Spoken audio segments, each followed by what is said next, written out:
ഈ വാസന്തിക്കൊപ്പം നടന്ന ക്യാരക്ടേഴ്സാണ് ശരിക്കും ഈ സിനിമയിൽ സ്വാതന്ത്ര്യം പ്രഖ്യാപിച്ച് അഴിച്ചുവിട്ടിരിക്കുന്നത്. അവരൊക്കെ സ്വാതന്ത്ര്യം തേടിയിട്ട് വന്നത് വാസന്തിയുടെ അടുത്താണ്. വാസന്തിയാണ് അവരുടെയൊക്കെ ശരിക്കുള്ള സംസ്കാരം എന്താണെന്നുള്ളത് കാണിച്ചത്. ആ ജഡ്ജി പല സ്ഥലത്തും അയാളുടെ ഫ്രസ്ട്രേഷൻസ് തീർക്കുന്നുണ്ട്. കാരണം ആ കുട്ടിയോട് അയാൾ വാസന്തിയോട് കാണിക്കുന്നത് ശരിക്കും പറഞ്ഞു കഴിഞ്ഞാൽ മോശം ബിഹേവിയറിലൂടെ പോകുന്നുണ്ട്. പക്ഷേ എങ്കിലും അയാളുമായിട്ടാണ് ഏറ്റവും കൂടുതൽ വാസന്തി കണക്റ്റഡ് ആവുന്നതും ഡാൻസ് കളിക്കുന്നതും. ഒത്തിരി നേരം ആ ഡാൻസ് പോകുന്നുണ്ട്. ആ ഡാൻസിൻ്റെ ഇടയിൽ അയാൾ പറയുന്നുണ്ട്, പല ഡയലോഗ്സ് പറയുന്നുണ്ട്.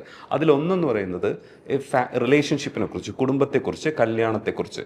കല്യാണവും ഈ പരീക്ഷയും പോലുള്ള ദുരന്തങ്ങളെ അനിവാര്യമായ ദുരന്തങ്ങളാണെന്നും അത് ഒഴിവാക്കാൻ കഴിയില്ലെന്നും, എന്നാൽ സ്വാതന്ത്ര്യത്തോടുകൂടി പരസ്പരം മനസ്സിലാക്കി സ്വാതന്ത്ര്യത്തോടുകൂടി ജീവിക്കലാണ് ഒരേ ഒരു പോംവഴി എന്ന് പറയുന്നുണ്ട്. അത് ഭയങ്കര രസമുള്ളൊരു തോട്ടാണ്. ഇത്തരത്തിലുള്ള കുറേ ഫിലോസഫീസ് കൈകാര്യം ചെയ്തിട്ടുണ്ട്. ആർക്ക് വേണോ ഉത്തരം പറയാം. ഇതിനുത്തരം പറയുന്നത് ഇല്ല, ശബരീഷ് പറഞ്ഞോളൂ. ഇത് നമ്മൾക്ക് രണ്ടും ഈ പറഞ്ഞ കല്യാണം, പരീക്ഷ. അതെ, പരീക്ഷ എന്ന് പറഞ്ഞു കഴിഞ്ഞാൽ നമുക്ക് രണ്ടും അവോയ്ഡ് ചെയ്യാൻ പറ്റുന്ന കാര്യങ്ങളാണ്. നമ്മള് കല്യാണം എന്ന് പറയുന്ന കൺസെപ്റ്റ്, പരീക്ഷ എന്ന് പറയുന്നത് എന്തിനാണെന്ന് എനിക്ക് ഇതേവരെ മനസ്സിലായിട്ടില്ല. എന്തിനാണ് നമ്മൾ പരീക്ഷ നടത്തുന്നത്? പണ്ട് ബ്രിട്ടീഷുകാർ പലപ്പോഴും വിരോധം ഉണ്ടാക്കിയിട്ടുണ്ട്. അല്ലെ, പരീക്ഷ എഴുതാൻ വേണ്ടിയിട്ട് ആണ് സ്കൂളിൽ പഠിപ്പിക്കുന്നത്. ശരിക്കും പറഞ്ഞു കഴിഞ്ഞാൽ അതിനുവേണ്ടി ട്രെയിൻ ചെയ്യുന്ന ഒരു കൂട്ടം കുട്ടികൾ ഇന്നും അത് തന്നെ തുടർന്നുകൊണ്ടിരിക്കുന്നത്. പണ്ട് പരീക്ഷ എന്ന് പറഞ്ഞാൽ എന്താണ്? പണ്ട് ബ്രിട്ടീഷുകാർ ഭരിച്ചുകൊണ്ടിരുന്നപ്പോൾ അവർക്ക് ഏറ്റവും മിടുക്കന്മാരെ ആവശ്യത്തിന് വേണ്ടി റാങ്കിങ് സിസ്റ്റം ഉണ്ടാക്കി അതിന്ന് എന്തോ കാര്യത്തിന് വേണ്ടി നമ്മൾ തുടർന്നുകൊണ്ടിരിക്കുന്നു എന്നുള്ളൊരു കാര്യം. പിന്നെ കല്യാണം എന്ന് പറയുന്നത് നമ്മൾ ഒരു സ്വാഭാവികമായി ഉണ്ടായി വന്നിട്ടുള്ളൊരു കാര്യമല്ലേ. അതിന്ന് കല്യാണം, എനിക്കത് പിന്നെയും കൺഫ്യൂസിങ് ആണ്. ശരിക്കും പറഞ്ഞാൽ പാർട്ട്നേഴ്സായിട്ട് ഒരുമിച്ച് കല്യാണം കഴിക്കാണ്ട് ജീവിക്കുന്നവരുണ്ട്. അവര് കുടുംബമാണ്. എന്താണ് അവരും കല്യാണം കഴിച്ചവരും തമ്മിലുള്ള വ്യത്യാസം? ഒരൊപ്പിന്റെ വ്യത്യാസം മാത്രം. ഒരു കോൺട്രാക്ട് സൈൻ ചെയ്തിട്ടുണ്ട്. അതെ, അത് മാത്രമേ ഉള്ളൂ. പക്ഷെ രണ്ടും ഒന്ന് തന്നെയാണ്. ഞാൻ കല്യാണം കഴിക്കണ്ടെന്ന് വിചാരിച്ചിരുന്ന ഒരാളാണ്. ലിവിങ് ടുഗദർ ആയിരുന്നു 1-2 വർഷം. അത് കഴിഞ്ഞ് കല്യാണം കഴിക്കാം എന്ന് ഞാൻ കൺവിൻസ്ഡ് ആയത്. അപ്പൊ എനിക്ക് ആകെപ്പാടെ ഒറ്റ നിർബന്ധം ഉണ്ടായിരുന്നുള്ളൂ, മതപരമായിട്ടുള്ള ചടങ്ങുകളൊന്നും പാടില്ല, സിഗ്നേച്ചർ ഇത് മാത്രമേ ചെയ്യുന്നുള്ളൂ. അപ്പൊ എല്ലാവർക്കും ഒരു പ്രശ്നം ഉണ്ടായിരുന്നില്ല. അത് കൺവിൻസ് ആണെന്ന് വെച്ചാൽ ശങ്കർ മിസ് കിട്ടാൻ എളുപ്പമായിരിക്കും. ഒരു ഫാമിലി എന്ന് പറഞ്ഞാൽ അവരൊറ്റ ലോജിക്കിലാണ് അതിൻ്റെതേക്ക് വീണത്.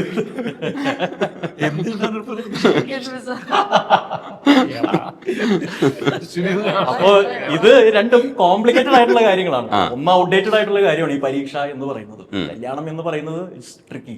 നമുക്ക് എന്ത് വേണമെങ്കിലും പോവാം. ഇത് രണ്ടും അനിവാര്യത എന്ന് പറയുന്നത് ഒഴിവാക്കപ്പെടാം. അതിന്റെ പക്ഷെ ഒഴിവാക്കുന്ന ആൾക്കാരെ കുറവാണ്.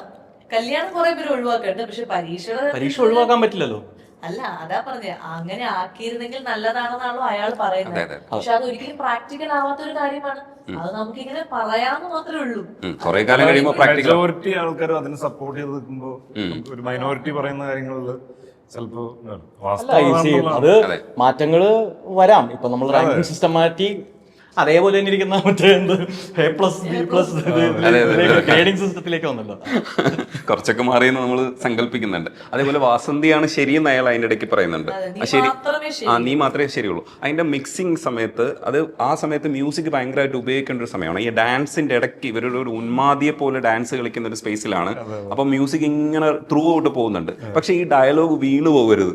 അപ്പൊ നീയാണ് ശരിയെന്ന് പറയുന്നത്. പക്ഷെ ആ നീയാണ് ശരി എന്നുള്ള സാധനം കേൾപ്പിക്കുന്നുമുണ്ട്. അപ്പൊ എനിക്ക് ആ സമയത്തുള്ള ആ മിക്സിങ് എനിക്ക് ഇഷ്ടപ്പെട്ടു. കാരണം എന്ന് പറഞ്ഞാൽ ഈ മ്യൂസിക്കിന്റെ ആംബിയൻസ് കുറച്ച് കഴിഞ്ഞ് ചിലപ്പോൾ ഇതിന്റെ ഒരു ടെമ്പോ നഷ്ടപ്പെടും. കാരണം വാസന്തി അവിടെ ഭയങ്കര രസമായിട്ട് ഇടിച്ചിടിച്ച് ഡാൻസ് കളിക്കും. ഷോർട്സ് ഒരുപാട് ദിവസം ഷൂട്ട് ചെയ്തോ? ഒരു ദിവസം. അതിന് മുൻപ് അവര് സംസാരിക്കുന്ന പോർഷൻസ് ഒക്കെ ഉണ്ടല്ലോ, അതെനിക്ക് തോന്നുന്നു നമ്മള് 2 ദിവസമായിട്ട് എടുത്തത്. എല്ലാരെയും പുറത്താക്കിയിട്ട് ഇവര് മാത്രമേ ഉണ്ടായിരുന്നുള്ളൂ. അത് എനിക്ക് ഏറ്റവും കൂടുതൽ സിനിമ കണ്ടപ്പോ ഇഷ്ടപ്പെട്ട പോർഷൻ ആ ഒരു പോർഷനാണ്. ക്ലൈമാക്സ്, ആ ഒരു ക്ലൈമാക്സിലേക്കുള്ള പീക്കിലേക്ക് എത്തുന്ന ഒരു പരിപാടി. ശരിക്കും ഒരു സൈക്കോസിന്റെ ചില റിയൽ ലൈഫിൽ നമ്മൾ ആഗ്രഹിക്കും അങ്ങനെ എല്ലാം അങ്ങനെ ആവാൻ. പക്ഷെ ചില സമയത്ത് നമുക്കത് പറ്റില്ല. അപ്പൊ ഇവിടെ എനിക്കും അതേ പ്രശ്നം ഉണ്ടായിരുന്നു. ഞാൻ ഇങ്ങനെ ആലോചിക്കണം, ഞാൻ അങ്ങനെ ചെയ്ത് കഴിഞ്ഞാൽ എന്റെ ഡ്രസ്സ് അങ്ങനെ ആവില്ലേ, എന്റെ മുടി ഇങ്ങനെ ആവില്ലേ, ഞാൻ ചിരിക്കുമ്പോ എന്റെ മോളെ കാണില്ല, അങ്ങനെ ഭയങ്കര ഇൻസെക്യൂരിറ്റീസ്. പിന്നെ എനിക്കിത് ചെയ്യാൻ പറ്റുന്നില്ല, ഞാൻ ഡാൻസ് ചെയ്യുമ്പോൾ ഭയങ്കര നീറ്റ് ആയിട്ടല്ലേ ചെയ്യണ്ടേ, ഒരു ഡാൻസർ ആണല്ലോ, ആ, അപ്പൊ ഇത് എന്റെ dance ഡാൻസറുടെ കോൺഷ്യസ്നെസ് പെട്ടെന്ന് വരും. ഇത് എന്റെ ഡാൻസ് നിങ്ങൾ എന്നോട് ചെയ്യാൻ പറയണത്, ഇവര് മാറി പറയുന്നു, ശബരീച്ച് പറയുന്നു, സുനിത ചേച്ചി അവിടെ നിന്ന് പറയുന്നു, അങ്ങനെ എന്നെ വിളിച്ചുകൊണ്ട് പുറത്തേക്കൊക്കെ പോയിട്ട് ഞാൻ അങ്ങനെയല്ലേ ഇത് ഡാൻസ് ആയിരുന്നു മറ്റേതാണ്, അങ്ങനെ ഇങ്ങനെ കുറെ കാര്യങ്ങൾ പറഞ്ഞ് ലാസ്റ്റിലേക്ക് അതിലേക്ക് ഒരു എത്തുന്നത് ഒരു നല്ല രീതിയിലാണ് നമ്മൾ എത്തിയത്. പക്ഷെ അത് സിനിമ കാണുമ്പോൾ മനസ്സിലാവുന്നത് ആ സമയത്ത് ഞാൻ ഈ പറഞ്ഞ എന്റെ കോൺഷ്യസ് ആയിട്ട് ചെയ്തിരുന്നെങ്കിൽ അത്രയും ഭംഗി വരില്ല. ഞാൻ എപ്പോഴും സാരി ഇങ്ങനെ കയറ്റി എടുത്തു കഴിഞ്ഞാൽ അത് നമുക്ക് മനസ്സിലാവും അത് അഭിനയമാണ്. അപ്പൊ അതൊന്നും ശ്രദ്ധിക്കാതെ ചെയ്യുന്നതിന്റെ ഒരു ഭംഗി കിട്ടാൻ വേണ്ടിട്ട് കുറെ എഫേർട്ട് എല്ലാവരും ചേർന്ന് എടുത്തു. അതൊരു അത്രയും പേര് പറയേണ്ടി വന്നു. ആക്ടർ എന്ന നിലയിൽ എനിക്ക് എന്താ പറയാ, ചില ഷെല്ലുകൾ നമ്മളിങ്ങനെ പൊളിക്കുക എന്നൊക്കെ പറയല്ലോ, അതിനൊക്കെ നല്ലൊരു എക്സാമ്പിൾ ആയിരുന്നു, നല്ലൊരു ലേണിംഗ് എക്സ്പീരിയൻസ് ആയിരുന്നു ത്രൂ ഔട്ട്. എനിക്കും ഭയങ്കര ലേണിംഗ് എക്സ്പീരിയൻസ് ആയിരുന്നു വാസന്തി. സുഹൃത്തുക്കളാണ് ചെയ്തതെങ്കിലും നമ്മളിപ്പോ ഫിലിം ഇൻഡസ്ട്രിയിൽ ചെന്നിട്ട് ഈ പറയുന്ന പോലെ സിനിമ ചെയ്യുമ്പോൾ നമ്മൾ ഇപ്പോൾ മാറിയിരിക്കും, ഈ പറയുന്ന പോലെ കാരവനിലായിരിക്കും, ഷോർട്ടിന്റെ ടൈം ആകുമ്പോൾ ഇറങ്ങും, അങ്ങനെയൊക്കെ ആയിരിക്കും. പക്ഷെ ഈ വാസന്തി ചെയ്ത് കഴിയുമ്പോൾ ഒന്ന് സംഭവിച്ചതെന്ന് വെച്ചാൽ ഞങ്ങൾ ഫുൾ അവിടെ ഉണ്ട്, ലൊക്കേഷനിൽ ഫുൾ ടൈപ്പ്. ആ കോളനിയിൽ ഷൂട്ട് എടുക്കാൻ പൂരെ വെയിലൊക്കെ ആണെന്നുണ്ടെങ്കിലും വെയിലും കൊണ്ട് ആ കോളനിയുടെ സൈഡിൽ ഞങ്ങൾ അവിടെ ഇരിപ്പുണ്ട്. എനിക്ക് ഒരു റീകോൾ ആയിരുന്നു, കാരണം നമ്മൾ ഇത് ഇവിടുത്തെ ഡിഗ്രി പഠനത്തിന് ശേഷം ഞാൻ അൽഫോൺസ് ചെന്നൈയിലേക്ക് പഠിക്കാൻ വേണ്ടി പോയി, SI എന്ന് പറയുന്ന സ്കൂൾ ഓഫ് ഓഡിയിൽ നിന്ന്. അപ്പോൾ ഒരുപാട് ഷോർട്ട് ഫിലിംസ് ചെയ്തിരുന്നു. അപ്പോൾ ആ മൂടായിരുന്നു വാസന്തി ചെയ്യുമ്പോൾ. അത് നമുക്ക് കുറെ കാലത്തിന് ശേഷമാണ് അങ്ങനെ ഒരു ഷോർട്ട് ഫിലിംസ് ചെയ്യുമ്പോൾ നമ്മൾ അങ്ങനെയാണ് നമ്മളെ കാര്യം നമ്മൾ തന്നെ നോക്കുക, നമ്മൾ തന്നെ പ്രൊഡ്യൂസേഴ്സ്, നമ്മൾ തന്നെ വളരെ മിനിമൽ ക്രൂ ആണ്, എല്ലാവർക്കും പരിപാടികൾ അറിയാം. വേറൊരു കാര്യം എന്ന് പറഞ്ഞു കഴിഞ്ഞാൽ എല്ലാവരും പരിപാടികൾ വ്യക്തമായിട്ട് ധാരണ ഉണ്ടാവും എല്ലാവർക്കും എന്താണെന്നുള്ളത്. അതല്ലാതെ ഇപ്പൊ ഒരു ഡയറക്ടർക്ക് മാത്രമേ അറിയുള്ളൂ അങ്ങനെയൊന്നുമില്ല, എല്ലാവരും എല്ലാ പരിപാടികളും ചെയ്യുന്ന പരിപാടികൾ. ഒരു ബഹളമില്ല മൊത്തത്തിൽ, അങ്ങനെയായിരുന്നു. ഇത് വളരെ റിലാക്സ്ഡ് ആയിട്ട് ഷോർട്ട് ഫിലിം എന്ന് വേണമെങ്കിൽ വിളിക്കാം, അല്ലെങ്കിൽ നമ്മൾ ഒരുമിച്ച് കൂട്ടായിട്ട് നമ്മളൊരു കാര്യം ചെയ്യുമ്പോൾ എങ്ങനെയായിരിക്കും ഒരു ഫാമിലി ആയിട്ട്, അങ്ങനെ ഭയങ്കര അണ്ടർസ്റ്റാൻഡിങ് ഉണ്ടായിരുന്നു. നമ്മളൊരു 4 മാസം എടുത്തു ഇത് മൊത്തം ഷൂട്ട് ചെയ്യാനായിട്ട്. 22 ദിവസമാണ് ടോട്ടൽ എടുത്തത്, ബ്രേക്ക് ചെയ്ത്. പക്ഷെ ആ 4 മാസം അങ്ങനെയായിരുന്നു, എല്ലാ കാര്യങ്ങളും അങ്ങോട്ടും ഇങ്ങോട്ടും ഒരു കമ്മ്യൂണിക്കേറ്റ് ചെയ്താണ് എല്ലാം ചെയ്തിരുന്നത്. വാസന്തിയുടെ ഒരു ലിബറേഷനും കൂടെ അവിടെ നടക്കുന്നുണ്ട്. ബാക്കിയുള്ള ക്യാരക്ടേഴ്സും ഒക്കെ സ്വാതന്ത്ര്യം തേടുന്ന വാസന്തി സ്വയം സ്വാതന്ത്ര്യം തേടുന്നതും ആസ്വദിക്കുന്നതായിട്ടുള്ള ഒരു സീനിലേക്കാണ് എത്തുന്നത്. ഭയങ്കര രസമുള്ള സാധനമായിരുന്നു. നിങ്ങളുടെ അല്ലാത്ത സിനിമകളെ കുറിച്ച് ഞാൻ ചോദിച്ചില്ല, 1-2 കാര്യം ചോദിക്കാം. മാമൻ എനിക്ക് കാണാൻ പറ്റില്ല. ഇപ്പോൾ ഒരു തെലുങ്ക് സിനിമ അതെ, അപ്പോൾ നിങ്ങൾ തമിഴിൽ നിന്ന് തുടങ്ങിയിട്ട് വീണ്ടും തമിഴിലേക്ക് കൂടുതൽ പോവാണോ, തെലുങ്കിലേക്കൊക്കെ പോവാണോ? അറിയില്ല, എന്റെ ഒരു ഇത് യാത്ര നോക്കുമ്പോ ഒന്നും പ്രഡിക്റ്റ് ചെയ്യാത്ത കാര്യങ്ങളാണ് വന്നുകൊണ്ടിരിക്കുന്നത്. ഞാൻ ആദ്യം തമിഴ് ചെയ്തപ്പോൾ ഞാൻ അവിടെ ഭയങ്കര സംഭവം എന്ന് വിചാരിച്ചു, ഒന്നും ആയില്ല. തിരിച്ചു വന്നു, മലയാളത്തിൽ സംഭവം എന്ന് വിചാരിച്ചു, ഒന്നും ആയില്ല. സീരിയലില് കയറി, അവിടെ നല്ല മാറ്റങ്ങൾ എന്റെ ജീവിതത്തിൽ വന്നു. പെട്ടെന്ന് ഇതേ കട്ടപ്പന, ഇടയിൽ എപ്പോഴോ പെട്ടെന്ന് കട്ടപ്പന വന്നു. അപ്പൊ സിജുവിനെ കണ്ടു, വാസന്തി സംഭവിച്ചു. വാസന്തി ഭയങ്കര ഒരുപാട് നല്ല കാര്യങ്ങൾ ഇടയ്ക്കൊരു ചതുരം നോട്ടബിൾ ആണ്.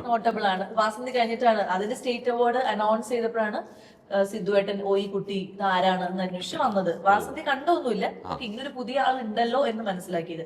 വാസന്തിയുടെ ഈ പിക്ചർ കണ്ടിട്ടാണ് ലബ്ബർ പന്തിലെ ഡയറക്ടർ എന്നെ വിളിച്ചത്. ആള് വാസന്തി സിനിമയൊന്നും കണ്ടില്ല, പക്ഷെ നമ്മൾ യൂട്യൂബിൽ പാട്ടും കാര്യങ്ങളൊക്കെ കേട്ടപ്പോ ഈ ഒരു ഫോട്ടോ കാണിച്ചിട്ടാണ് എന്നെ വിളിച്ചത്. അതെനിക്ക് വേറെ ഒരു ലൈഫാണ് തന്നത് ലബ്ബർ പന്ത്. അങ്ങനെ അപ്പം ഇങ്ങനെ പോയിക്കൊണ്ടിരിക്കുകയാണ്. അറിയില്ല, എന്തായാലും ഇപ്പോ തെലുങ്ക് ചെയ്തു, തമിഴ് ചെയ്തു, വീണ്ടും അവിടെ തന്നെയാണോ ഇവിടെയാണോ ഒന്നും അറിയില്ല.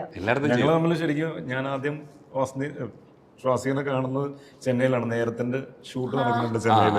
അപ്പൊ എനിക്ക് ലാസ്റ്റ് പാക്കപ്പ് ഡേ എനിക്ക് കൂടാൻ പറ്റിയില്ല, കാരണം എനിക്കിവിടെ ജസ്റ്റ് ഫൺ ചുമ്മാ നമ്മുടെ TV സീരീസ് അപ്പത്തേക്ക് എനിക്ക് കിട്ടിയിട്ട് ഞാനത് ചെയ്യാനായിട്ട് ഇങ്ങോട്ടേക്ക് പോകുന്നേക്കാണ്. അപ്പൊ ആ പോരുന്ന ടൈമിൽ ഞാൻ ബസ് കാത്തു നിൽക്കുന്ന സമയത്ത് അന്ന് അവിടെ ഷൂട്ട് കഴിഞ്ഞിട്ട് ആ ബസ്സിൽ ശ്വാസി ഉണ്ടായിരുന്നു. അന്ന് പരിചയപ്പെട്ടിട്ടുണ്ടായിരുന്നു. എന്തൊക്കെയോ സിനിമകൾ ഉണ്ടെങ്കിൽ പറയൂന്നൊക്കെ പറഞ്ഞു, പക്ഷെ പിന്നെ നമ്മൾ അങ്ങനെ കോണ്ടാക്ട് ചെയ്തില്ല. സിനിമ പറഞ്ഞു വാസന്തി.